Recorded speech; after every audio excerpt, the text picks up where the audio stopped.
So please give a warm welcome to CNN's Ivana Kotasova. She's in conversation with Max Kaiser, founder of the Kaiser Report, Jalak Jobanputra, founding partner at Future Perfect Ventures, and VP at Coinbase, Adam White.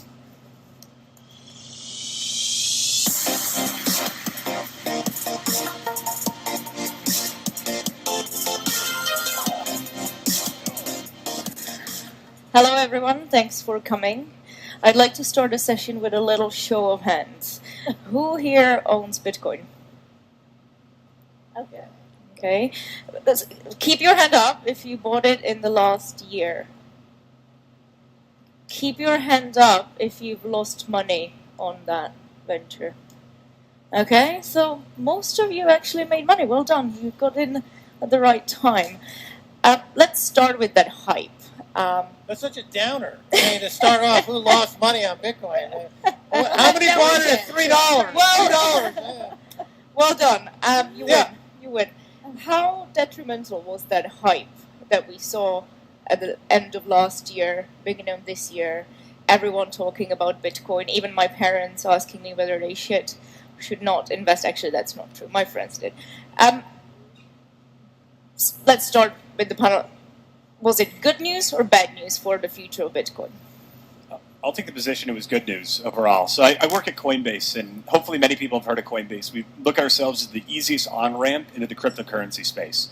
So if you're looking to buy $5 or $5,000 of Bitcoin, many people download our app to do that. Obviously, we saw a wave of retail capital enter the space through 2017. The market cap of all cryptocurrencies ballooned, anywhere between 10x and 50x, and we saw at the greatest amount about $800 billion of market cap of all cryptocurrencies, with Bitcoin being the majority of that. Net, we think that was a positive thing because with it comes new capital to the ecosystem, but also comes with it the attention and awareness of a larger public. And it comes with it, too, probably most importantly, developer interest. So I think what most people fail to realize is that right now we're in the what we call investment phase of cryptocurrency, of Bitcoin. People are buying crypto, they're speculating on the price, and they're storing it, and that's fine. But we have to get to the second phase, what we call the utility phase, where people are actually using cryptocurrency to solve real problems. And the way to get there, in our opinion, is to have really smart developers enter the space and build on top of these open technologies. So from my perspective, as we saw this kind of run-up in price and a recovery, net, it was a good thing because it brought a lot of new interest. Jalak, all those headlines and the bust, good, bad for the future? I think it's good. I agree that awareness is a positive thing. It got a lot of, especially younger people, into investing in the market. Now, stocks and other assets have been not the easiest to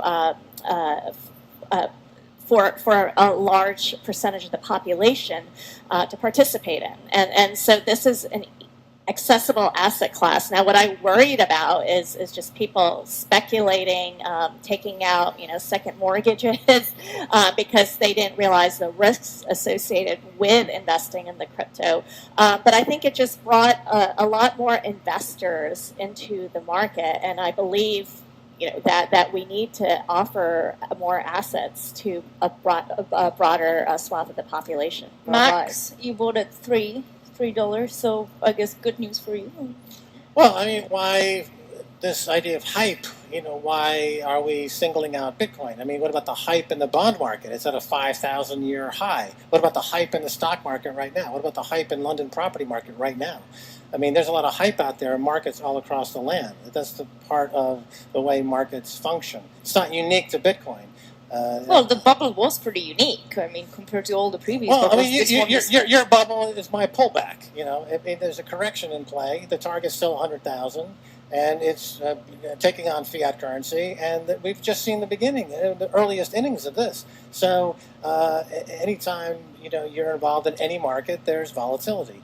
And Bitcoin is similar in that regard, but it's not unique. I mean, when the bond market crashes or the U.S. dollar crashes, I mean, who are we going to go to and say, why did you hype it?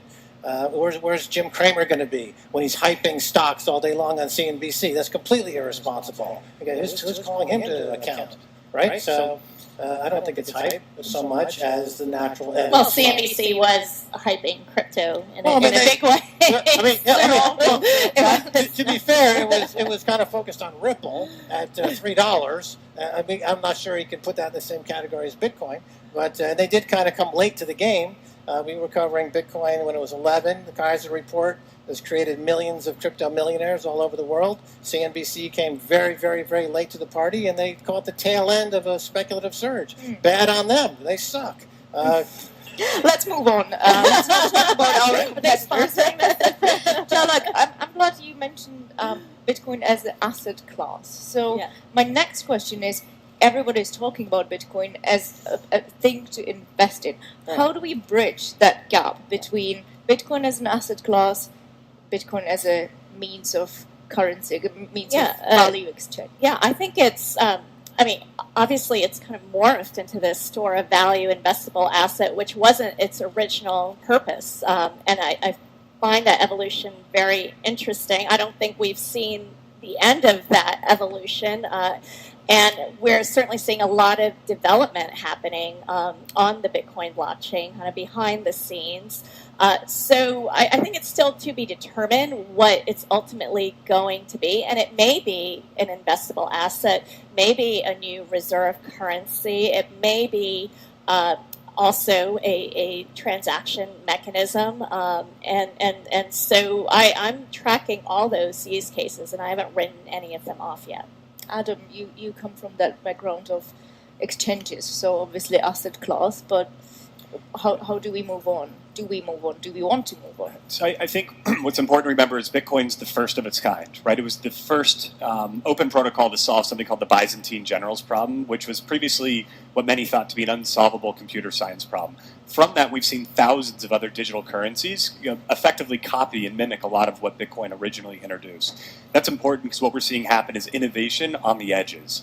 The Bitcoin developer community, which is global, pretty darn diverse when you look at it, recognizes it has a very large network, and in many ways it's being used as a store of value. Right? We're not wandering into every coffee shop paying with Bitcoin, and that's okay. Over time, though, what we're seeing happen is that these new crypto assets, Ethereum is a great example, they have a much larger kind of surface area. You can develop more things like smart contracts on top of them, and that's allowing a lot of really unique and interesting things to happen. And we're watching Bitcoin be a little bit more safe, a little bit more stable, a little bit more secure in many ways with the type of methods it uses. I think there's going to be a place for both into the world. You're going to have some cryptos that are going to gravitate more towards electronic payments or solving new utility issues. Others are going to sit there as a way to kind of store value in a process that's decoupled from the existing financial system. So you see it rather than development, both of these working next to each other in parallel? I think they're both going to work side by side, exactly. Max? At the present, Bitcoin's use case is store of value. And that will continue until the price reaches some equilibrium point, let's call it 100,000 per coin, where you'll be seeing it more used as a medium of exchange.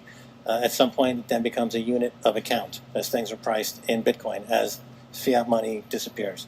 So similarly, gold is a store of value, and from time to time it's used as a medium of exchange. It can be used as a medium of exchange. Central banks own gold. They swap back and forth.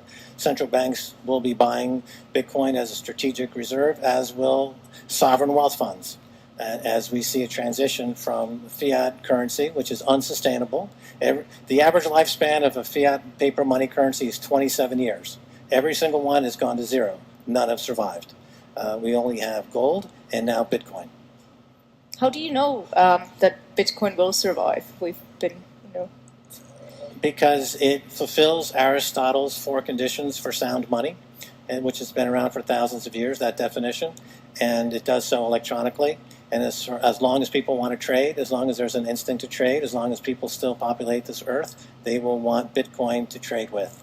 Do we need to first overcome that problem with mining and how energy inefficient it is for us to move on?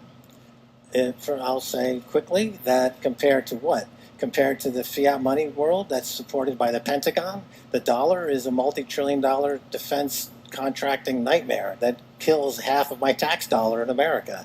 That's unsustainable. Gold mining, very unsustainable. Plus, I just put a lot of effort into a company in South Africa called the Sun Exchange. So they'll be using solar energy to mine cryptocurrency. So using sustainable energy and marrying it with the blockchain, you can, for $10, you can buy a solar panel.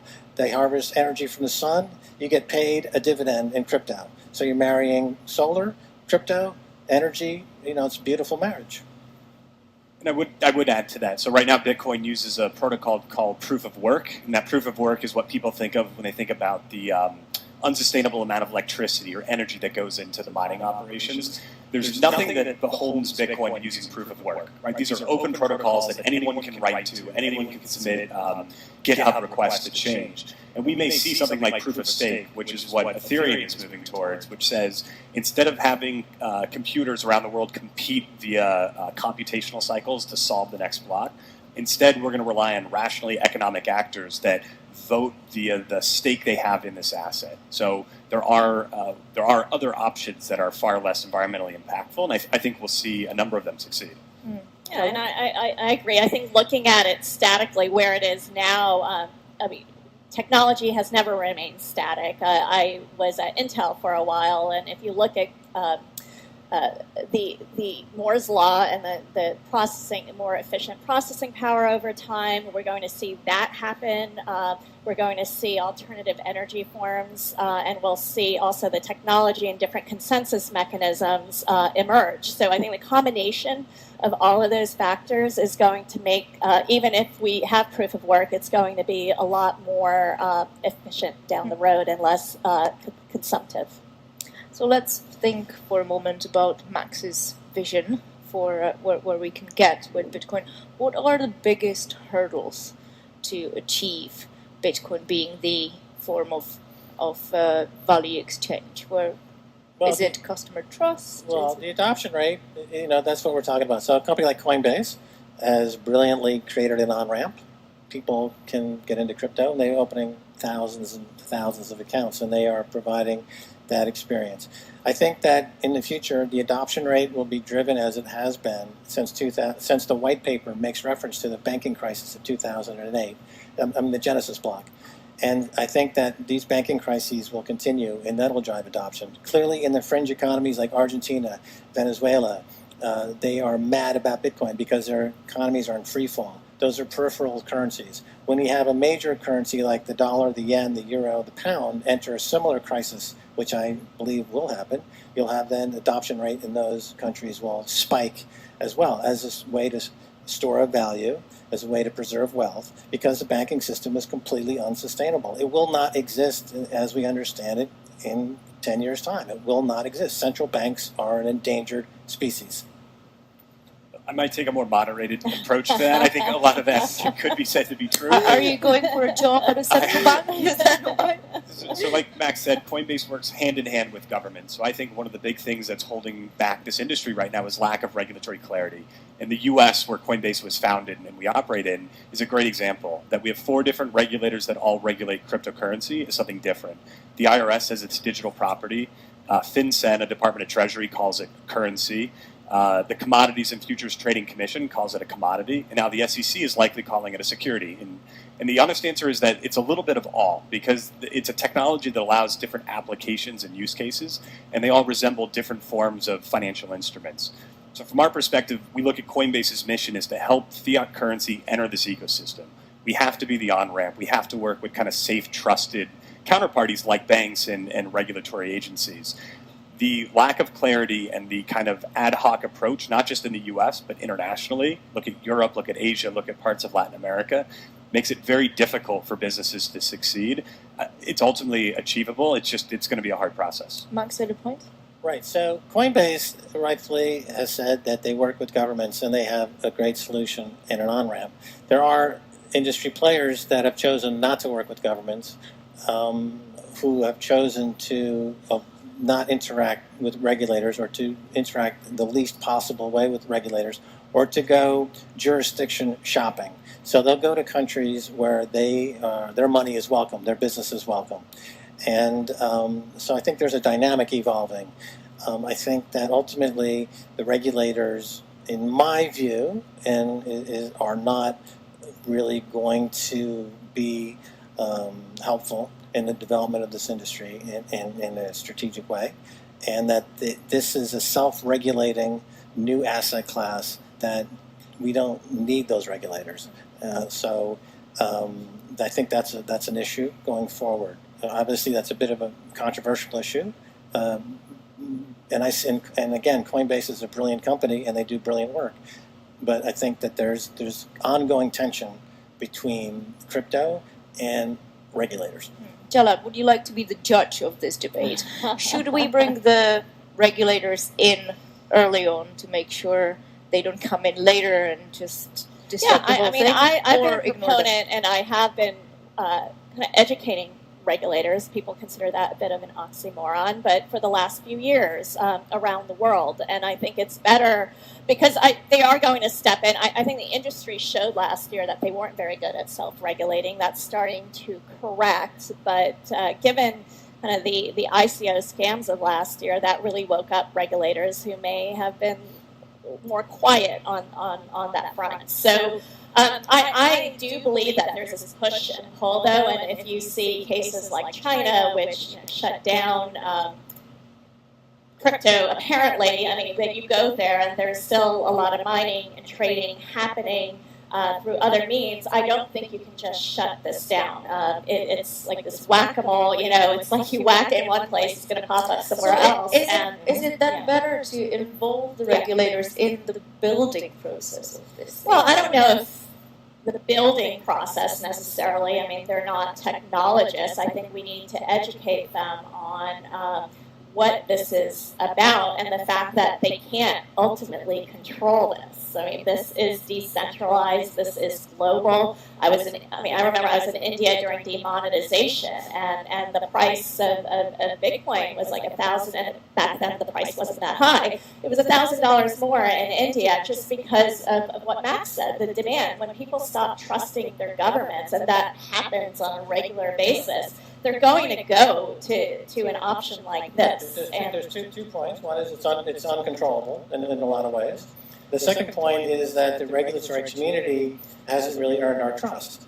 You show me a regulator, and I'll show you an extremely corrupt organization. I mean, look at the banking system in the U.S. A bank like Wells Fargo openly steals from millions of customers. They get a slap on the wrist. J.P. Morgan, hundreds of billions of dollars worth of fines for outright fraud. No regulators. Bernie Madoff was reviewed by the SEC 3 times. They saw nothing wrong. These regulators are weak, they're captured, they're ineffectual, they're corrupt. You show me a strong regulator, and then maybe I'll talk to them. But the reason it's created is because there is no strong, fair regulator. They all stink. So that's it. Thank God Bitcoin is here to take the economy past the corrupt regulators and the banksters. Wow. I can see there's not very many regulators in the audience. What about the big players, the big banks? They've been rejecting Bitcoin for a long time, and then come December last year, suddenly they wake up. So there has been a lot of cooperation. Where do we stand on the traditionally big players in the financial market getting into the space? So I'll answer this from what we're seeing at Coinbase. I think largely the conversation's been around public blockchains like Ethereum and Bitcoin and private blockchains. And what we saw banks kind of notably did in 2015, 16, and 17 is move forward with private blockchain instances. And while we think that's ultimately a good thing, I don't think it's going to be nearly as impactful as open or public blockchains like Bitcoin will be, for the exact reason the internet's been far more impactful than private intranets have been. Again, they can. It's not either or. They're going to complement one another, but I think that's kind of been the first conversation. The second one, and the one that we spend a lot of our time thinking about, is the institutionalization of this space. And that is the large banks, the hedge funds, the sovereign wealth funds of the world now beginning to move capital into this new asset class. And a lot of the work we do at Coinbase is building not just the products, the qualified custodian, the reliable exchanges, the prime brokerages, but also having the right regulatory licenses so that capital can move into the space. So what I see coming from banks right now is maybe a little bit of air being taken out of the room on these private blockchain instances that may still develop but are not going to revolutionize their work overnight, but beginning to look at crypto as a new asset class that ultimately their clients want exposure to. Yeah, I mean, I think the key there is that it's come from the ground up. It's clients that have been asking for exposure to this asset class, and the banks have kind of been dragged into it. Jamie Dimon, 2016, 17 September called it a fraud, and then 2 weeks ago just hired a head of crypto strategy, and that's happened over and over again. And you look at Goldman, and so and it's because of the demand from their clients. It's not a top-down strategy; it's bottom-up, and that goes with the ethos of what crypto and blockchain is about. Max, I have an idea about what you think about that, but do you think they have something to bring into the space, or should they just? No. They don't. They have really nothing, no value to add to this space. And which is Financial Times this morning said half banking jobs are going to be eliminated. Okay, all the back office. Okay, blockchain versus Bitcoin. Blockchain is great for banks because they take all those back office jobs of matching trades. I was a stockbroker for many years, and the whole antiquated system of matching trades and clearing trades is unbelievably Byzantine. And so this is all going to be done away with blockchain. Okay, so that's half the banks gone. What about the front office? The guys who just sit on their butt all day and just collect rentier-like fees for overcharging customers and doing the various things. What about those guys? Well, they will have a war of attrition where more and more of their customers disappear until eventually there's nothing left. So how many bookstores are there, freestanding mom and pop bookstores are there, after Amazon came into the space? Very few. Okay, and there's no room for them. The answer is no. No. That's my short answer. Right. So last one on Bitcoin, the question everyone is burning to ask: price in a year, in 5 years. Where do we stand? Well, Max, start. You want me to start with me? Yes. I kind of want to see it get to that price at which John McAfee says he'll eat his own dick. What was that? Okay. price? Is that 100,000? I think that was $1 million per $1 coin. So, I mean, I'd like to see that, and I can have it on my show, and I'd love to have him eat his dick on my show. I mean, that would be great. Now, do I think it's going to get to $1 million? I think if you look at the rate of compounding, it's pretty remarkable. It's almost 1% a day, and you just follow that compounded rate of return. Albert Einstein said the most powerful force in the universe is compound interest. That's a quote from Albert Einstein. So imagine if you're compounding at 1% a day. Warren Buffett's compounding at 22% a year. Okay, Charlie Munger, this Bitcoin price will be times 1,000 the price of the years Charlie Munger gets to when he croaks. Right. Chalak, your price a year from now? I think it's going to keep going up. I don't pay as much attention to the price. I'm more interested There's in the price underlying- destruction. Pardon? There's the price destruction in the technology. Yeah, I mean it's the technology behind it, and I think all roads and indications lead to more demand for this as an asset class. It's the most secure. It's fixed supply. There are a lot of things going for it that I don't see other cryptos necessarily fulfilling that store of value function. So I'm a holder.